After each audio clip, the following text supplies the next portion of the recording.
And we're back with another video about volume. This time we are talking about cylinders. Cylinders are a close cousin of the prism, but instead of having different shapes, different polygons for bases, a cylinder is going to have circle bases. So all of our bases today are circles. So whenever I, just like the last video, I'm going to shade in my base, or a base, because there's two of them. So I'll shade in the base and be like, dude, my base is a circle. So if we remember from the last video, that big B there represents the area of the base. So to find the volume of a cylinder, we're going to find the area of the base first, and then we're going to multiply it by the big H, which stood for the height of the prism, or in this case, the height of the cylinder. And remember, a height doesn't have to go up and down. A height connects a base to the other base. So, in this video, we're going to be finding the big B, the area of the base, and since it's a circle, the big B is always going to be found by doing pi times the radius squared. Okay? So in example 1, I've got a cylinder. And this cylinder has a radius. The base is a circle, and the radius of that circle is 10. So R equals 10. So when I go to find my big B, because the base is a circle, I'm going to use the formula for a circle, pi times the radius squared. And since the radius is 10, that's pi times 10 squared. So that means pi times 100, also known as 100 pi. So my big B is 100 pi.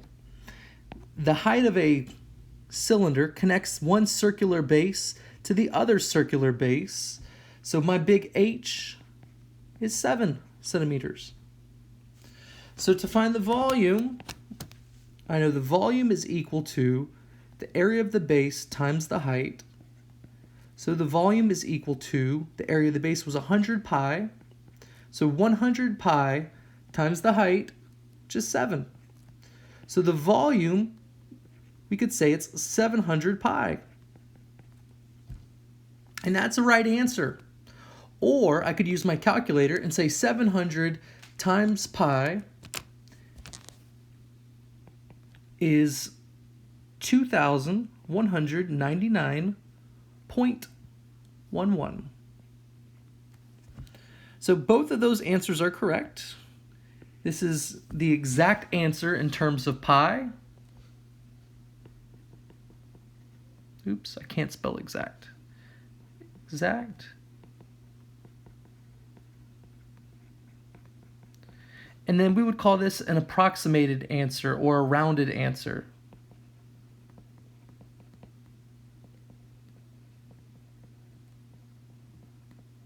Because we talked about pi and how that number keeps going and going. All right, example 2, another cylinder. So I'm going to shade the circular base.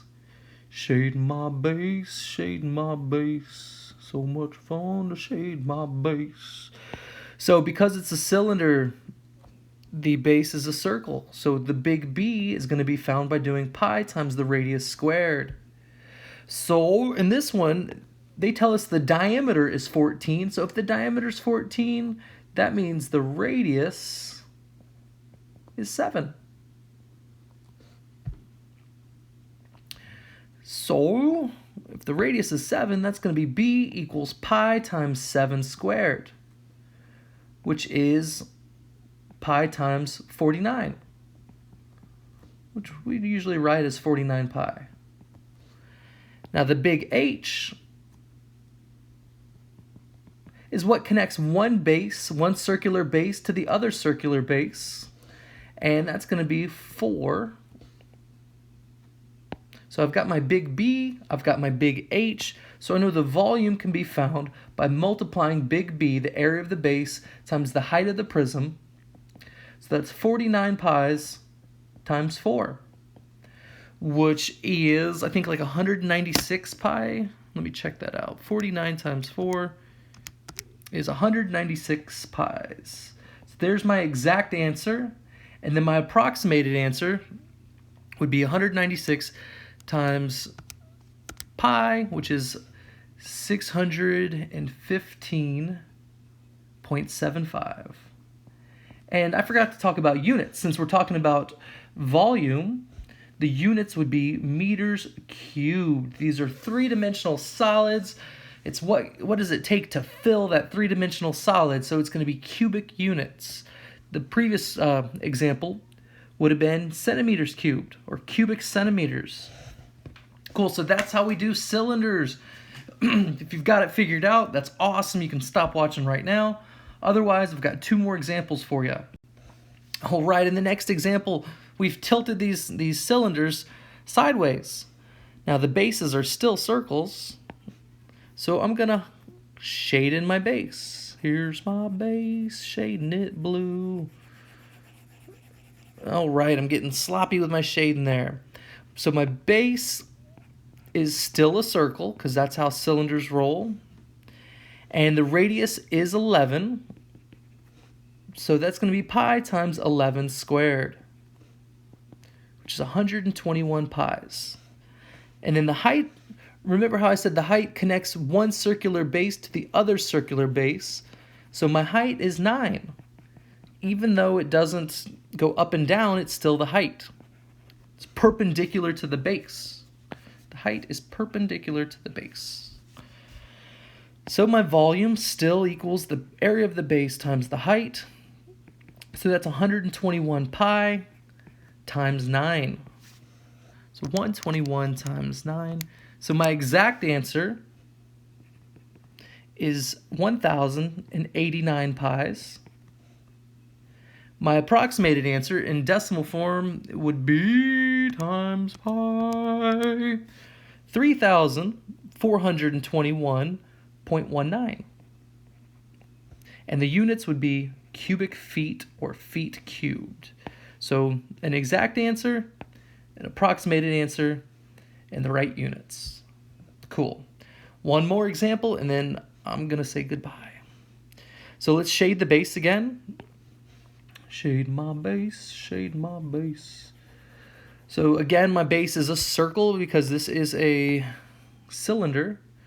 So my big B, since the base is a circle, is found by doing pi times the radius squared. In this problem, they give us the diameter is 10. So the radius must be half of that, 5. So the area of my base will be pi times 5 squared, which is 25 pi. Cool beans. Remember, the height connects one circular base to the other, so the height would be the same as this height, 9. So I got my height, I got my base area. So the volume is going to be big B times big H. It's going to be 25 pi times 9. 25 pi times 9, I'm just going to guess. I'm going to say it's 225, but I don't know. I'm going to just type it in the calculator. Hey, it's 225 pi. If I multiply that out times 3.1415, whatever, it's 706.86. And the units would be miles cubed. That would be a really big cylinder. Wow, what am I going to do with a cylinder that's that many miles big? All right, guys. So that's how you find the volume of a cylinder. It's always, always, always going to be the big B times the big H, and the big B is always going to be pi r squared.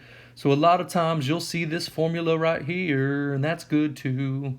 Alrighty, guys, so no matter what formula you use, the one I talked about or the one that you're going to see on reference sheets and stuff, you're going to get the right answer because you know that they're the same thing, because the big B is pi r squared.